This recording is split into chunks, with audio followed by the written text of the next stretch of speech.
सुप्रभात। पूजा अर्चना, प्रार्थना और उपासना, यह हमारी आज की आध्यात्मिक चर्चा का विषय।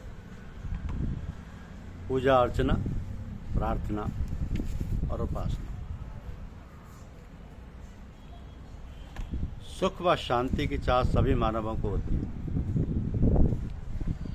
चाहे वे देशी हो या विदेशी, धनी हो या निर्धन, छोटे हो या बड़े, शिक्षित हो या अशिक्षित, शासक हो या शासित। जब मानव अपनी भौतिक समस्याओं से त्रस्त होकर टूट कर उद्विग्न हो जाता है तो वह उससे मुक्ति पाने के लिए असहाय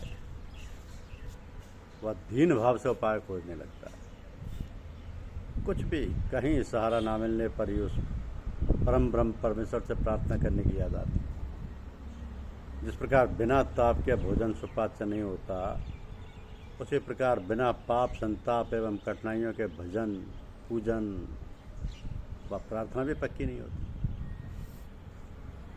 आर्त प्रकार के साथ शुभ संकल्प जुड़े हों तो यह और शीघ्र भगवान तक पहुंच जाती है। वास्तव में प्रार्थना ईश्वर से वार्तालाप करने की सर्वश्रेष्ठ आध्यात्मिक प्रणाली है, जिसमें न किसी प्रकार के आडंबर की आवश्यकता पड़ती है और न किसी कर्म कांड।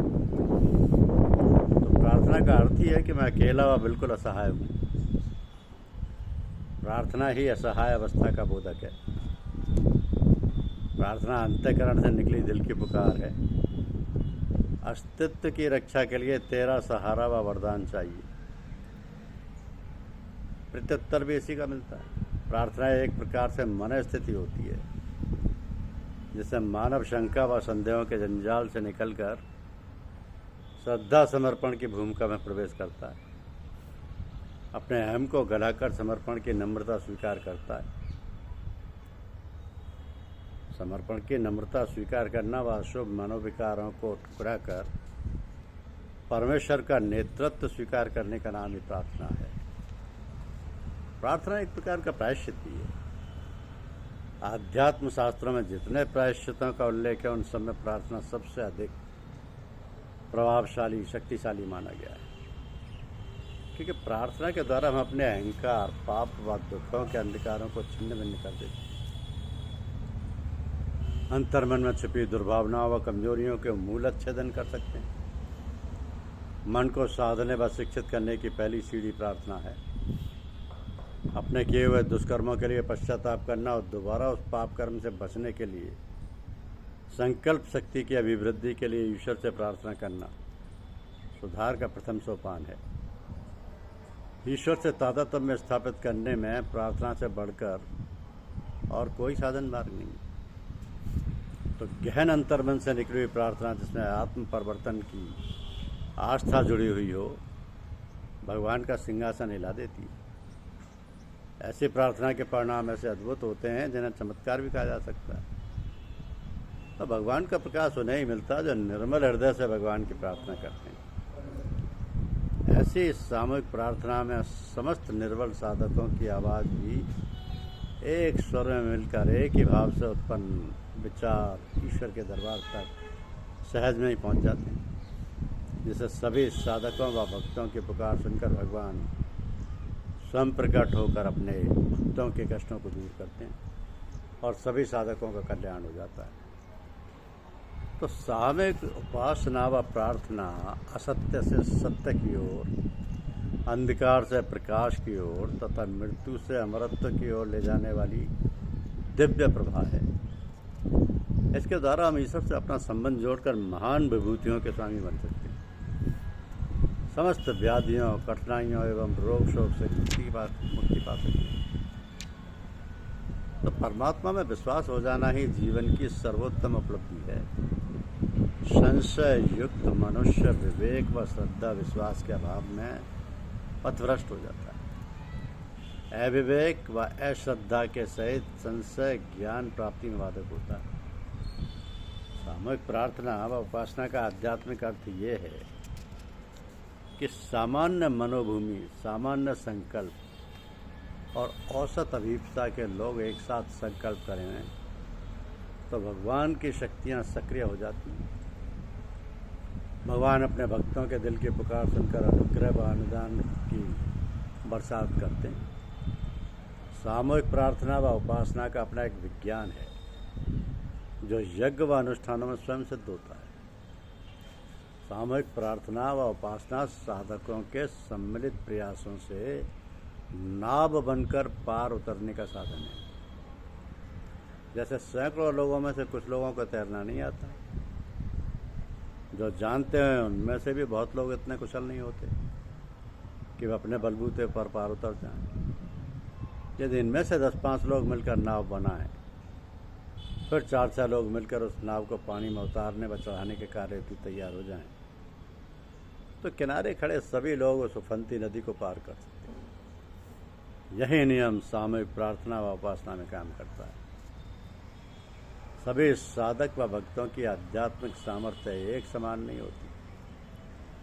कमजोर लोग अकेले साधना में उतरें तो हो सकता है कि थोड़ी दूर जाने पर लड़खड़ा सकते हैं, लेकिन सामूहिक उपासना में कमजोर साधक भी सहज में ही विकास करने लगते हैं। जिस प्रकार ट्रेन यात्रियों को बैठाकर अपनी तीव्र गति से सभी को अपने गंतव्य स्थान तक शीघ्र पहुंचा देती है, ट्रेन चालक ये नहीं देखता कि कुछ यात्री कमजोर हैं तो उनके लिए धीमी गति से ट्रेन चलाएं। वैसे ही सामूहिक उपासना प्रार्थना सभी साधकों का भी विकास उसी तेजी से करने लगती है।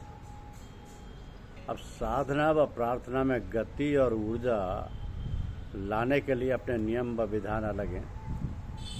उन्हें संपन्न किया जाए तो सामूहिक उपासना व प्रार्थना भी प्राणवान हो उठती है। सामूहिक प्रार्थना व उपासना की बहुत बड़ी महत्ता है। जो कार्य कुछ लोग करने में अक्षम होते हैं, मानव समूह मिलकर उस कार्य को आसानी से पूरा कर देता है। तो सामूहिक प्रार्थना व उपासना में शामिल सभी साधक एक ही उद्देश्य के लिए एकत्रित होते हैं।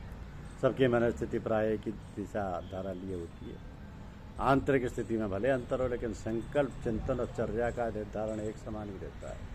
सब मिलकर उपासना स्थली में जैसा वातावरण बनाते हैं, वही एकांत साधना की तुलना में कई गुना लाभकारी है। सामूहिक उपासना केवल 1 घंटे की महीने भर की गई एकांत साधना के बराबर होती है। इसलिए संत महात्मा लोग सामूहिक साधना का भी आयोजन बार बार करते हैं तथा उनमें शामिल होने के लिए विशेष बल दिया जाता है। तो ईश्वर व सद्गुरु की आज्ञाओं पर चलने का प्रयास ही सच्ची प्रार्थना व उपासना का आरंभ है। उसके प्रति प्रेम है। भगवान भाव के भूखे हैं, उनके निकट भावना का महत्व सर्वोपरि। श्रद्धा विश्वास एवं भावना की गहनता ही प्रार्थना को बलवती बनाती है। अतः भावना जितनी सच्ची, गहरी और श्रद्धापूर्वक होगी, उतना ही उसका सत्परिणाम भी होगा। भगवान जब सृष्टि के कण कण में समाया हुआ है तो अपने रोम रोम में भी समाया हुआ है। सांसों के साथ थिरकता हुआ वो बाहर आता और भीतर जाता रहता है। प्रार्थना यदि भावपूर्ण तो बिना बाहरी कर्मकांड के भी उतनी प्रभावशाली हो सकती है। सच्ची प्रार्थना व पुकार के द्वारा ही सद्गुरु की प्राप्ति होती है। बहुत सौभाग्य की बात है।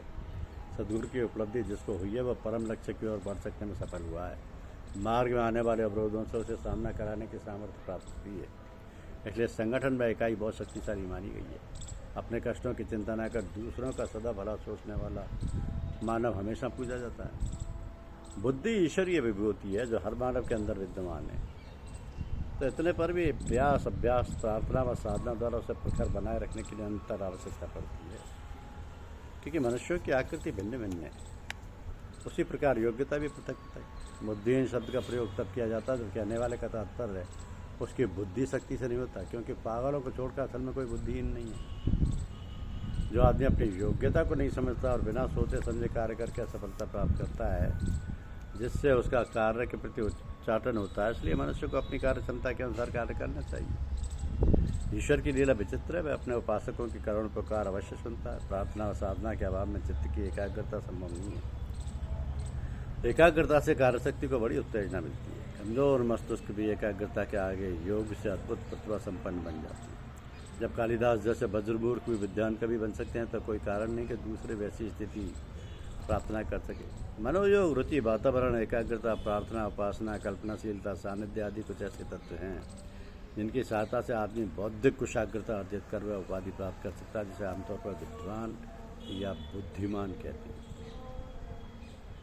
तो धर्म भावना ही जीवन उद्देश्य को सार्थकता प्रदान करती है।